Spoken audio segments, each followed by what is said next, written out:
Ya está grabando. ¿Qué tal? Buenas noches. Mi nombre es Camila Portillo Allende. Soy estudiante de la carrera de Administración en la UPC. Y hoy vamos a realizar esa entrevista a profundidad para poder recolectar información para un trabajo de investigación. Además, es importante mencionar que todo tipo de comentario, crítica o aporte es muy importante para la investigación, así como también la veracidad y honestidad de esto.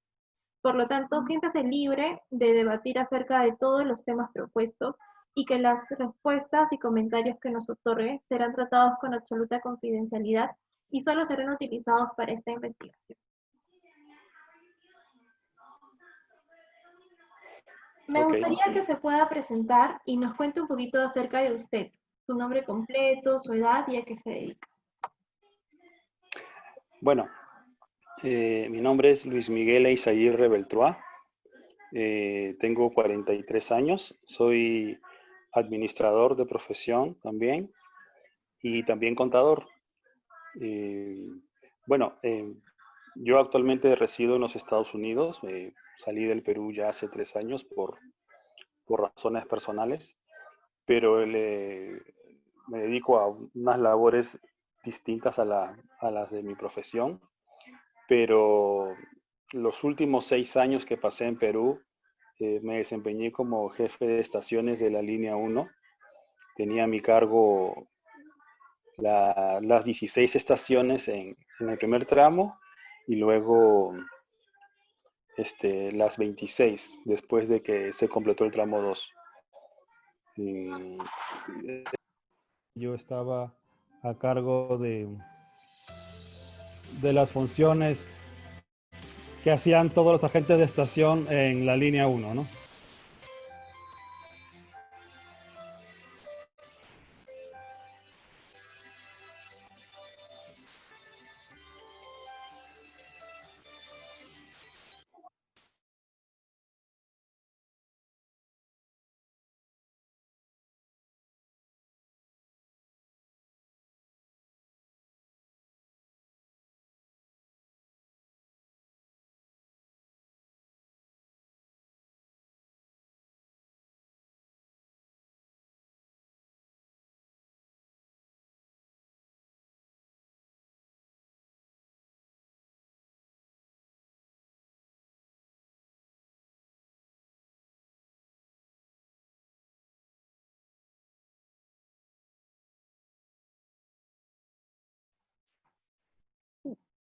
Sí, ¿qué tal? Genial. ¿Nos podría comentar a qué se dedica la línea 1 del tren eléctrico?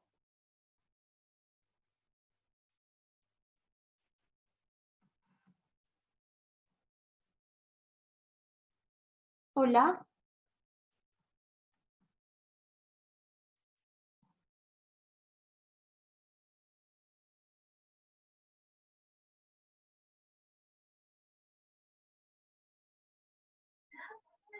¿Aló? ¿Hola? Sí, ahora sí, parece que se detuvo un poco la grabación. Oh, perdón. Sí, Y creo que le, donde come- estoy no se les- me... le comentaba si nos podría comentar a qué se dedica lo que es, que nos explique un poco a qué se dedica la línea 1 del tren eléctrico. Bueno, tengo que entrar un poco a la parte legal. Yo trabajaba para Graña y Montero, ya que la concesión, o sea, la línea 1 es una obra del Estado. Entonces, esta obra fue concesionada a un consorcio que se formó entre Graña y Montero de Perú con una empresa argentina que se llama Ferrovías. Ellos son los que ganan la concesión para la operación, mantenimiento y servicio. Este consorcio subcontrata a diversas empresas. Yo trabajaba para Graña y Montero y estábamos encargados de la operación, exactamente, que tiene que ver con el movimiento de tren y la prestación del servicio a los usuarios, porque son muchas empresas las que están inmersas dentro de todo lo que es la operación en sí de la línea 1. Hay empresas de seguridad de limpieza, de construcción, de vigilancia, en fin. Pero yo trabajaba específicamente para lo que era operación y prestación del servicio. Y eso es a lo que nos dedicábamos, al movimiento de los trenes y a la atención de los usuarios. Ay, correcto. Entiendo de que esta empresa es la que gana lo que es la licitación aquí con el Estado, ¿verdad?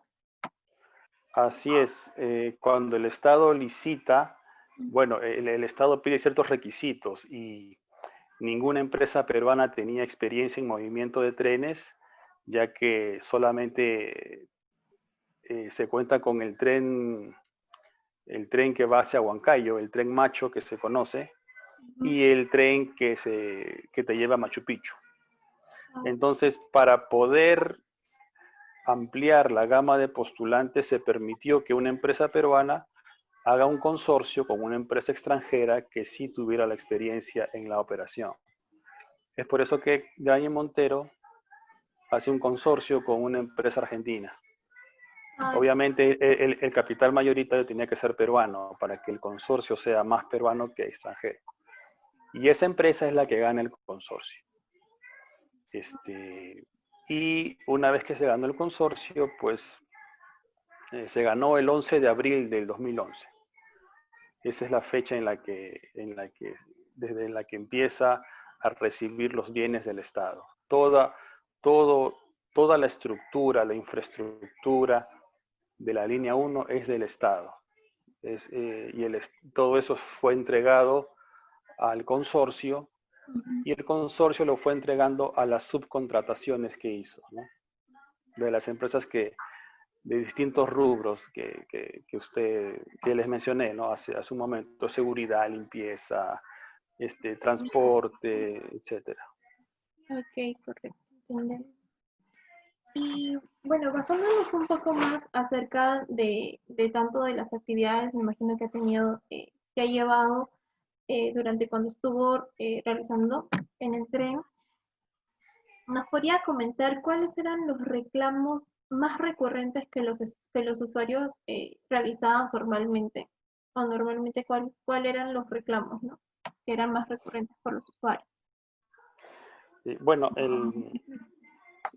uno de ellos era justamente tener más canales para poder recargar. Nosotros solo teníamos 2 canales: la boletería y las máquinas. Ahora, el Estado no nos dio suficientes máquinas, prácticamente era una máquina por estación. Cuando estábamos en el primer tramo, hablo del Villa Salvador Miguel Grau. Eso fue desde el 2012 hasta el 2014 más o menos. Okay. Solo teníamos prácticamente una máquina por estación y teníamos las boleterías. Otra cosa que nos pedían era más trenes y tener, aparte de más trenes, más carreras y un horario más amplio, porque se trabajaba solo hasta las 10 de la noche. A las 10 de la noche partía el último tren desde las estaciones partía el último tren de Villa El Salvador y el último tren de Miguel Grau. Y el viaje era más o menos 34 minutos, me parece, o 36. Entonces llegaban a las 10:30 a la última estación. Y eso pues es muy temprano para que atienda un tren. Hay muchos estudiantes que terminan clase 11 de la noche. Yo terminaba de estudiar 11:30 de la noche. Claro, Entonces sí, ya no encontraban tren y muchos estudiantes nos pedían ampliar el horario. Nosotros, ¿por qué no podíamos cumplir con esos reclamos? De hecho, con ninguno, porque como le dije, todos los bienes eran del Estado y todos esos reclamos se los hacíamos llegar al Estado porque no los podíamos resolver nosotros. Los que los podíamos resolver los hacíamos, pero modificar el horario implicaba hacer una adenda al contrato y teníamos que sustentarla bien, y los reclamos que llegaban por ampliación de horario eran, o sea, versus la cantidad de usuarios, pues era muy poquito el porcentaje. Digamos que transportábamos, ¿qué le puedo decir? Los estudiantes universitarios eran, no sé, 100.000. y teníamos 10 reclamos de ese tipo. Entonces el Estado siempre nos decía de que no justificaba todavía en ese entonces por la afluencia que teníamos. Igual para el tema de los canales de atención, el Estado nos pedía contratar más chicos y nos implementaba más ventanillas de atención, pero eso también iba en contra del propio negocio al cual se presentó el consorcio, porque no nos iban a pagar más a nosotros, era menos utilidad para la inversión. A nosotros nos convenía tener más máquinas porque la idea era hacer un sistema de metros de autoatención, donde la persona se pudiera atender sola, ir a la máquina, recargar su tarjeta y entrar. El Estado lo que nos pedía era contratar más gente para que hubieran más personas en las boleterías, y esto atentaba un poco contra los propios intereses económicos del consorcio, ¿no? Nosotros preferíamos más máquinas y ellos preferían que contratáramos más personas. Claro, porque de hecho, bueno, actualmente las personas que son usuarios del tren, sí, existen lo que son las dos máquinas, pero en muchas ocasiones no, capaz, algunas están en mantenimiento y incluso en el área de boletería se generan lo que son las largas colas, ¿no? Sí, en realidad, bueno, ya es algo personal. Yo conocí las máquinas por fuera, por dentro, las desarmamos para poder ver cómo podíamos potenciarlas. Una vez que se acabó la garantía, claro, ¿no? No podíamos tocarlas antes. Eran máquinas que desde mi punto de vista tienen muchas eficiencias. No es una máquina que te da vuelto, te recibe cierto tipo de carga y el grueso de los clientes pues solamente mete un sol 50 o mete 3 soles. Entonces nosotros iniciamos una campaña para que las personas recargaran el pasaje de todo un mes o por lo menos de una semana. Le decíamos recarga inteligente, o sea, en lugar de que la gente use el metro como un micro, tratamos de incentivar a que invierta un poco más de su dinero en hacer una carga, digamos, si tú estudiabas o trabajabas de lunes a viernes, son 3 soles diarios para un viaje, son 5 por 3, 15 a la semana, son 60 en el mes. Inviertes 60 soles en tu tarjeta, la recargas y ya no vuelves a hacer cola hasta dentro de un mes. En algunos casos sí funcionó, porque la recarga poco a poco empezó a elevarse. De un sol 50 y 3 soles empezó a elevarse a 7, 8, 10. En algunos casos veíamos recargas de 50 soles en el sistema, pero en todo el tiempo que estuve ahí, yo veía que la gran mayoría recargaba 5 soles, es decir, el pasaje de ida y el pasaje de vuelta. Y es más, como en el registro de la tarjeta tienes que poner tu DNI, veíamos que mucha gente compraba muchas tarjetas, se compraban una y a los 3 meses se compraban otra y después se compraban otra. Entonces era un indicador de que de repente perdían la tarjeta y que quizás por eso no querían invertir tanto, porque seguramente eran muy descuidados o las tarjetas se les rompía o se les doblaba o se les perdía, ¿no? Entonces se buscaron. Yo recuerdo que un grupo fue hasta Barcelona a ver cómo eran los sistemas de metro allá y pues se vieron sistemas mucho mejores, más económicos, pero que se tenía que hacer una inversión tecnológica muy fuerte y el Estado no lo aprobó, porque cualquier cambio en la infraestructura o en el equipamiento tenía que ser aprobado por el Estado y el Estado pues ya había hecho contrato con esta empresa, la que nos proveía del sistema de recaudación. ya incluso pensando en el tramo 2 y era un contrato muy largo. Entonces, el Estado nos pedía otro tipo de medidas con tal de disminuir las colas o los tiempos de las colas. Empezamos a contratar orientadores para que la gente sepa cómo recargar, porque al principio la gente no sabía. Ellos llegaban a la pantalla táctil y decían, ¿ahora qué hago? Entonces le decíamos, mire, aquí dice, ¿qué desea? ¿Comprar o recargar? No, ya tengo mi tarjeta, quiero recargar. Ok, pues coloque la tarjeta aquí. Ahora presione la palabra recarga. ¿Dónde dice? Aquí en la pantalla. Entonces, todo era táctil, pero ¿qué pasaba? Que la gente quería que tú se las recargaras, que el orientador que estaba ahí le hiciera toda la operación. La gente la gente se resistía mucho a aprender. Entonces, eso hacía que la transacción, que normalmente era de menos de un minuto, demorara como minuto y medio, dos. Y eso ya prolongaba el tiempo de espera en la cola.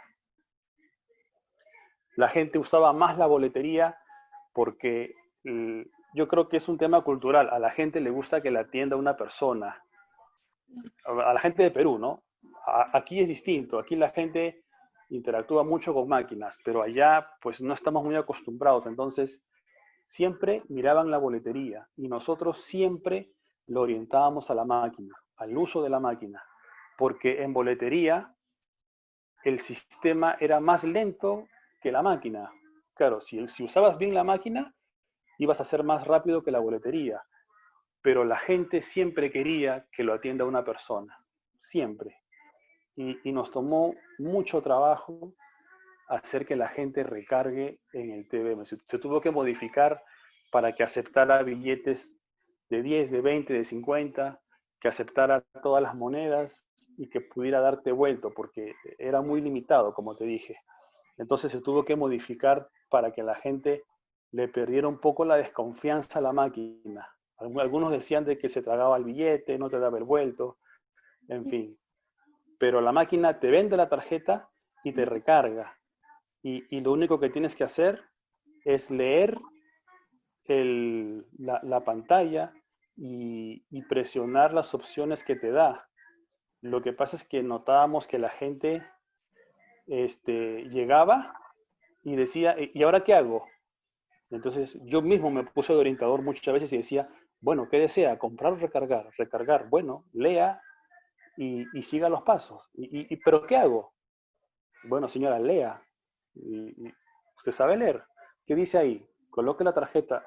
Y estaba el dibujito donde colocar tarjeta aquí. Entonces, era toda una educación que tomó, yo creo que más de un año en hacer entender a la gente que mientras que mejor usaran la máquina, menos tiempo de espera iban a tener. Y si recargaban más dinero, menos días iban a hacer la cola. Pero era luchar contra personas que estaban acostumbradas toda su vida a pagar un pasaje al subir y un pasaje de regreso también al subir. Entonces, yo no sé si a estas alturas ya la cultura cambió. Yo no tengo mucho contacto con gente de ahí ya, pero para nosotros fue una campaña muy dura el hacer entender a la gente que era mejor recargar más e invertir más para hacer menos cola, por lo menos en la máquina o en la boletería, porque el canal de boletería nunca se deshabilitó. Se usaba para atenciones especiales, para las preferenciales, o cuando querías trasladar el saldo de una tarjeta que se rompió a una tarjeta nueva, o sea, para hacer el trámite de tarjeta medio, en fin. Y pedimos más máquinas para tener más canales y nos las trajeron, pero eran las mismas, con las mismas deficiencias, y eso ayudó un poco. Ahora me parece que ya hay como 2 o 3 máquinas por estación. En algunas creo que hay hasta 5, pero a nosotros nos costó mucho tiempo hacer entender a la gente que era mejor programarse y entender y leer a que te atienda una persona que que se iba a demorar más porque el sistema de la boletería era mucho más lento que el de la máquina. Claro, y acerca de ello también justo en el tema de lo que son las recargas. Bueno, actualmente se ve mucho lo que son las personas que están fuera de las estaciones revendiendo los pasajes, ¿no? Que compran bastantes tarjetas, las recargan, no sé, ya sea con 100 soles, 80 soles, y están revendiendo a los usuarios, ¿no? Y quizás por el tema de evitarse las largas colas, este, están pagando a esas personas, ¿no? ¿Qué nos podría comentar acerca de ello? Y quizás también durante su gestión, ¿qué medidas habrían tomado para poder afrontar esta problemática, ¿no? Sí, bueno, sí, yo recuerdo el tema de los revendedores. Era algo que recién se iniciaba cuando yo casi me iba. El tema de los revendedores, porque así los llamamos nosotros, se inició por varias razones. La primera era que el pasaje es barato. Un sol 50 para moverte en un trecho de 34 kilómetros como máximo, pues es barato. Es mucho más barato que el metropolitano, que a pesar que subía los pasajes, la gente lo seguía usando igual. Entonces, eso facilitó mucho a que el revendedor que ya compraba una tarjeta y le metía 50 soles, o sea, el revendedor era el inteligente, era el que sí usaba el sistema de recarga inteligente porque él metía 50 soles, él tenía la tarjeta en la mano y cuando veía a una persona que tenía dinero en efectivo, le decía, por 2 soles te paso. Y la persona prefería perder 50 céntimos porque no quería hacer la cola para el TVM y no quería hacer una cola para el molinete. Entonces decía, por 50 céntimos está bien, porque sigue siendo barato 2 soles para moverme desde la Cultura hasta Bayóvar o desde la Cultura hasta Villa El Salvador. Entonces, porque el tema de los revendedores se daba mayormente en la tarde, en el regreso del trabajo a la casa o de la universidad a la casa. Se daba más en las tardes que en las mañanas.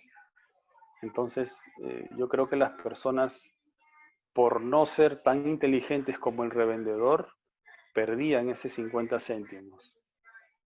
Y así como esa persona, habían muchas que preferían pagar 2 soles porque resultaba cómodo, es muy barato. Otra de las razones que también se dio es porque nosotros no podíamos hacer mucho porque en realidad no sabíamos quién de los dos estaba cometiendo un delito. Para poder nosotros luchar contra eso, hablamos con la policía y me decía, ok, ¿cuál es el delito? Hay una persona que sabe que el pasaje es un sol 50, pero quiere pagar 2 soles. Bueno, a mi modo de ver, es una estupidez de la persona que quiere pagar más en lugar de actuar un poco más organizado e invertir 50 soles en una tarjeta para hacer cola una vez y directamente entrar y después recargar 50 soles. O sea, si yo prefiero gastar 2 soles todos los días en lugar de un sol 50, pues yo soy el tonto y el revendedor es el inteligente. Aparte, ¿cuál es el delito? ¿Quién lo va a acusar? ¿Bajo qué cargos lo detengo? ¿Qué le hago? Le quito la tarjeta y lo llevo a la cárcel, pero tengo que soltarlo a las horas porque no va a ir ningún abogado de línea 1 o del Estado a denunciarlo porque no le está robando nada a nadie. El señor está invirtiendo 50 soles, él está haciendo bien y la persona que está llegando con el dinero no le está quitando plata al Estado. El revendedor no le está quitando plata al Estado. Entonces era un tema que legalmente era muy difícil de manejar. Era un tema más de conducta. Y cuando llegó esa situación, empezamos a hacer campañas porque la gente nos reclamaba, sacan al revendedor. Claro, lo decían la gente que sí actuaba de manera correcta, pero era la minoría. Entonces la gran mayoría sí le compraba al revendedor. Y hasta donde yo me quedé, era algo que no se podía hacer. A lo mucho, lo que podíamos hacer con un policía era retirarlo de la explanada, porque le preguntamos, ¿vas a viajar o no vas a viajar? Yo le decía, ¿vas a entrar o no vas a entrar? Porque ellos operaban así. esperaban a la persona en la explanada, entraban juntos, uno atrás del otro, llegaban al molinete, el señor pasaba la tarjeta, ya había recibido el dinero atrás, seguro, y entraba, de los dos entraba uno, y el otro se regresaba a de nuevo esperar a su otro cliente. Y así hacían cola de entre los dos, pero siempre entraba uno. Entonces, de alguna manera obstruía la cola. Y a lo mucho lo que podíamos hacer era sacarlo de la explanada o exigirle que entre. Y una vez que entraba, él volvía a salir. O sea, de alguna manera lo obligábamos a gastar su dinero. Pero lo que ganaba era tanto que no le importaba. Claro. Y, Incluso ganaba tanto que para que no lo molesten, le pagaba el almuerzo a los empleados, al policía, con tal que no lo molesten, porque ya después yo me enteré que se volvió una mafia muy grande, porque es mucho dinero el que se mueve. Ya no eran 2 o 3 revendedores, eran 10 o 15 y en muchas estaciones. Entonces es algo muy difícil contra lo que hay que pelear porque, como te dije, ellos están recargando y metiendo dinero todas las mañanas o todas las noches y esperan a los clientes a la mañana siguiente que no están dispuestos a hacer esa inversión que él hace. Y la verdad que contra eso solamente quedan hacer campañas de educación. En realidad el gran problema de las colas, el gran problema de los ingresos en las colas para la recarga o en las colas para entrar al sistema o en el tema del abordar el tren, de esperar la línea amarilla, son temas de educación, porque el sistema de metro es algo nuevo, o sea, ya no es tan nuevo, tiene 8 años, pero cuando recién se inauguró era un sistema que nunca nadie lo había usado, o muy pocos los que han ido al extranjero por ahí conocen cómo es moverse en un metro, pero la gran mayoría no. Entonces solo conocíamos lo que era subirse a una combi, a un micro, a una cúster, y trasladamos ese conocimiento a la estación. Por eso es que se creó un área que se llamaba, no sé si existe todavía, que se llama Cultura Metro, que es la de civilizar un poco a la gente en cómo comportarse dentro de las estaciones y después trasladarlo eso afuera, ¿no? El tema de respetar los asientos, que solo se sienten si es necesario, el tema de la recarga inteligente, de personalizar tu tarjeta, ponerle nombre aparte del DNI para que sepan que es tuya, el tema de entrar ordenadamente, respetar las cuotas de ingreso, el tema de la línea amarilla, el dejar la puerta despejada para que la gente primero salga del tren y después entres tú, porque al inicio la gente llegaba el tren y la gente se ponía en la puerta y el que quería salir no podía salir, el que quería entrar tampoco, se estrellaban unos con otros. Entonces, todo ese sistema de educación dentro del metro lo tuvimos que implementar para que tuvieran una mejor experiencia dentro del sistema, porque muchas de las quejas eran por la propia conducta del usuario, no eran por problemas del sistema, no era porque fallara o porque fuera muy lento, sino era pues porque no tenían mucha apertura para aprender y solamente tenían que escuchar, leer y poco a poco ir entendiendo cómo se comportaba el sistema y adecuarse al sistema. O sea, nosotros como usuarios adecuarnos al sistema. El sistema se podía adecuar a nosotros en algunas cosas como el horario, tener más trenes o implementar más carreras, en fin. Pero después lo otro no va a cambiar.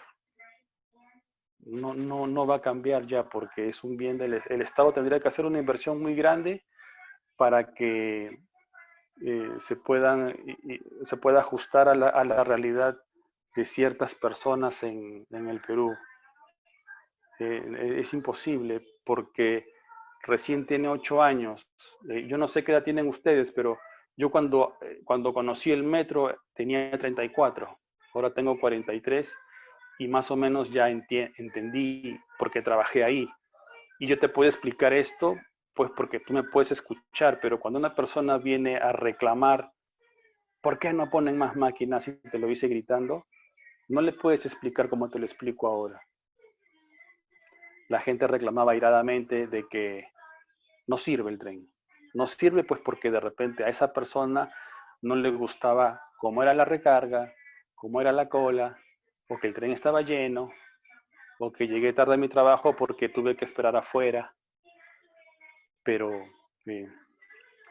eh, es lo que el Estado construyó y es lo que nos dio. Nosotros tratamos de hacer ahí lo mejor posible, se incrementar.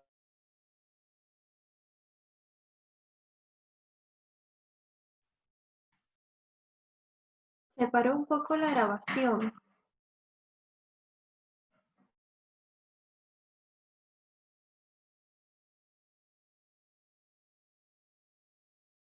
¿Me logra escuchar?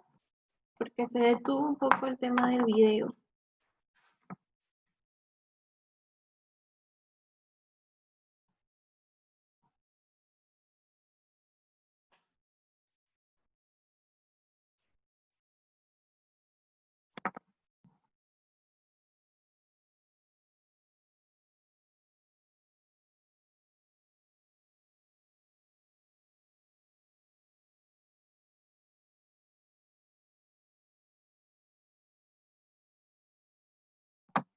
¿Me logra escuchar? Disculpe.